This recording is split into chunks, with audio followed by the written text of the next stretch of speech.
ಮಂಜುನಾಥ್ ಅವರು ಶುಭ ಫರ್ನಿಚರ್ನವರು ಕ್ಯಾಲೆಂಡರ್ ಮಾಡಿದ್ದಾರೆ 2026.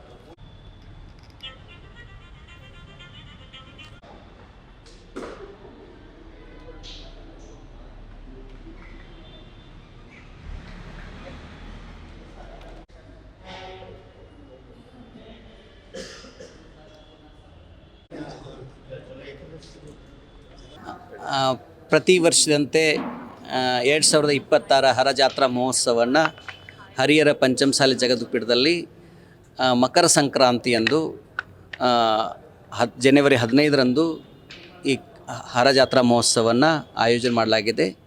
ಈ ವರ್ಷ ಪ್ರಮುಖವಾಗಿ ವೀರಾಣಿ ಕಿತ್ತೂರು ಚೆನ್ನಮ್ಮ ಬ್ರಿಟಿಷರ ವಿರುದ್ಧ ಹೋರಾಟ ಮಾಡಿ 200 ವರ್ಷವಾಗಿದೆ. ಅದು ಒಂದು ವರ್ಷದಿಂದ ಏನು ನಾವು ಕಾರ್ಯಕ್ರಮ ಮಾಡ್ತಾಯಿದ್ವಿ, ಅದು ಸಮಾರೋಪ ಸಮಾರಂಭ.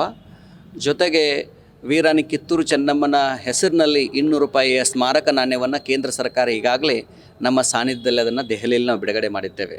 ಹಾಗಾಗಿ ಈ ವರ್ಷ ವೀರಾಣಿ ಕಿತ್ತೂರು ಚೆನ್ನಮ್ಮನ ಪ್ರಶಸ್ತಿ ಪ್ರದಾನವನ್ನು ಹರಪೀಠದಿಂದ ಪ್ರಪ್ರಥಮವಾಗಿ ಮಾಡ್ತಾ ಇದ್ದೇವೆ.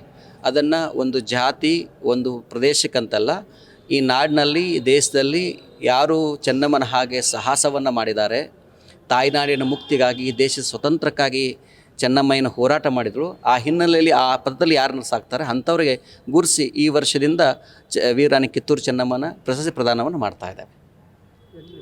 ಅದು ಹರಿಹರ ಪಂಚಮಸಾಲಿ ಜಗದ್ಗುರುಪೀಠದಲ್ಲಿ ಜನವರಿ 15 ತಾರೀಕು ನಡೆಯುತ್ತೆ. ಆ ಕಾರ್ಯಕ್ರಮಕ್ಕೆ ಶಿರಗೆರೆಯ ತಳಬಾಳು ಜಗದ್ಗುಳವರು, ಕೇಂದ್ರ ಸಚಿವರಾಗಿರುವಂಥ ವಿ ಸೋಮಣ್ಣ ಅವರು ಮತ್ತು ನಾಡಿನ ಸಚಿವರು, ಸಂಸದರು, ಹಾಲಿ ಮತ್ತು ಮಾಜಿ ಶಾಸಕರು, ನಮ್ಮ ಸಮಾಜದ ಹಿರಿಯರು ಆ ಕಾರ್ಯಕ್ರಮಕ್ಕೆ ಬರ್ತಾ ಇದ್ದಾರೆ.